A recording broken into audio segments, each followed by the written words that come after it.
Sure. Here's section 1 of your script with the required 760 words, keeping it concise, engaging, and high quality while staying true to the infidelity short story principles. I always believed in the kind of love that lasts a lifetime. When I married Emily, I thought I had found it. She was my best friend, my partner in everything. We had built a life together, one I thought was solid, but love is a strange thing. Sometimes, it blinds you to the cracks forming right in front of you.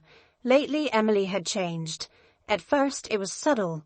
She became distant, distracted, always glued to her phone.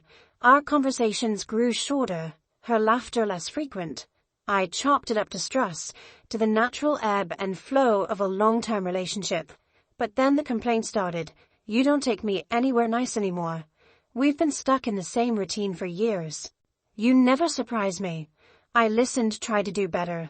Date nights, gifts, thoughtful gestures. None of it made a difference. She barely noticed. Her eyes had started wandering, lingering too long on other men when we were out.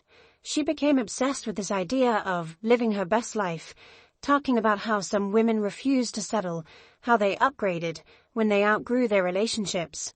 One night, she dressed up in a way she hadn't in years. Tight dress, high heels, makeup done to perfection. My stomach twisted as she walked past me without a word, grabbing her purse. Going somewhere? I asked, trying to keep my voice even. Just out with some friends, she said, her tone dismissive. I wanted to believe her, but something was off. The way she avoided my eyes, the way she lingered at the door like she was waiting for me to challenge her. But I didn't. I let her leave, telling myself I was imagining things. That was my mistake. The nights out became more frequent. Excuses piled up. Work events, girls' nights, errands that lasted hours. She barely touched me anymore, her affection forced, mechanical, an obligation rather than a desire.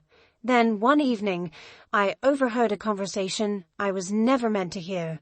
She was on the phone in the other room, speaking in hushed tones. No, he has no idea. Yeah, I know, but I need to do this the right way. I deserve more, you know? He's just comfortable. Something in me snapped. I didn't confront her, not yet. Instead, I started paying attention. The hidden smiles at her phone, the way she turned away when she texted, the sudden increase in gym visits when she had never cared before. The missing intimacy wasn't in my head. The woman I loved was slipping away, and she wasn't even trying to hold on. A few days later, I found the confirmation I was dreading. A bank notification popped up on our shared account, an expensive hotel charge. It wasn't for me. My hands tightened around my phone, my heart pounding in my chest. I didn't want to believe it, but deep down I already knew. I checked the date. It was one of her so-called girls' nights. My stomach turned as realization set in. I wanted to be wrong. I wanted there to be some logical explanation, some excuse that made sense. But there wasn't. That night, I waited for her. When she walked in, looking radiant and smug, I forced myself to stay calm. Did you have fun? I asked. She barely looked at me. Yeah, it was nice. I nodded, gripping my phone. That's good. Must have been a fancy place. She frowned, sensing something off. What do you mean? I turned my screen toward her. This charge, the one from last Friday. You weren't with your friends, were you? Her expression didn't shift the way I expected. No panic, no guilt, just annoyance, like I had caught her in something inconvenient, not devastating. She exhaled and crossed her arms. I was going to tell you, she said, as if that made it better. I've been seeing someone. The words cut deeper than I thought possible. I clenched my fists, fighting the storm inside me. How long? She shrugged. A few months. A few months. While I had been trying to fix us, she had already moved on. Why? I asked, my voice strained. She rolled her eyes. Because I deserve better. You're a good guy, but that's not enough. I want excitement, passion, luxury. I don't want to be stuck in this boring, predictable life forever. I stared at her, struggling to process the sheer cruelty of her words. She wasn't sorry. She wasn't ashamed. She was proud of it. "You mean you want money?" I said coldly. She smirked. "I want someone who knows how to take care of a woman the right way." I laughed, a bitter sound. "And you think he's your upgrade?" Her eyes flashed. "He is. He's successful, confident, and knows what he wants. He doesn't settle." Something inside me shifted at that moment. The pain, the heartbreak, it all turned into something else. Something colder. I had spent years giving this woman my love, my loyalty, my everything.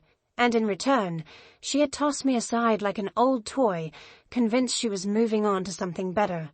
I took a deep breath and forced a smile. "I see. Well, I hope he gives you everything you deserve." For the first time, she hesitated, sensing the change in my tone. But she didn't realize her game had just ended. Mine was about to begin. The next morning, I played my role perfectly. No fights, no arguments, no desperate attempts to make her stay. That's what she expected. Instead, I agreed with everything she said. I told her she deserved better. I told her I understood. And then I let her go. She was surprised at first, maybe even a little disappointed that I didn't beg. But she took the easy way out, moving her things to his place within a week. She left like our years together had meant nothing, like I was just a stepping stone to something greater. I let her believe it. The first thing I did was secure everything. She had grown comfortable, relying on my stability, my finances, my careful planning. I changed